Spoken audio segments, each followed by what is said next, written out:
சென்னையில் மதசார்பற்ற முற்போக்கு கூட்டணி கட்சி வேட்பாளர்களை ஆதரித்து முதலமைச்சர் ஸ்டாலின் சாலையில் நடந்து சென்று வாக்கு சேகரிப்பில் ஈடுபட்டார். தமிழ்நாடு சட்டமன்ற தேர்தலுக்கான பரப்புரை நாளையுடன் முடிவடையும் நிலையில் முதலமைச்சர் ஸ்டாலின் இறுதிக்கட்ட பரப்புரையில் தீவிரமாக ஈடுபட்டு வருகிறார். அந்த வகையில் சென்னை அண்ணா நகர் டவர் பார்க்கில் நடைபயணம் மேற்கொண்ட அவர் திமுக வேட்பாளர் சிற்றரசுவை ஆதரித்து வாக்கு சேகரிப்பில் ஈடுபட்டார்.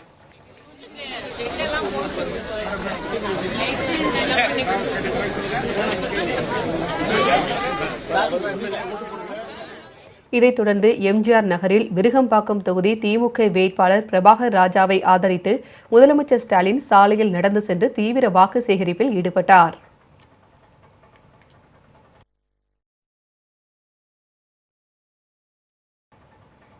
இதனிடையே முதலமைச்சர் ஸ்டாலின் வெளியிட்டுள்ள எக்ஸ் தள பதிவில் மக்களே திராவிட மாடலின் திட்டங்களை பட்டியலிட்டு தங்களின் ஓட்டு திமுகவுக்கு தான் என்று கூறுவது மகிழ்ச்சி அளிப்பதாக தெரிவித்துள்ளார்.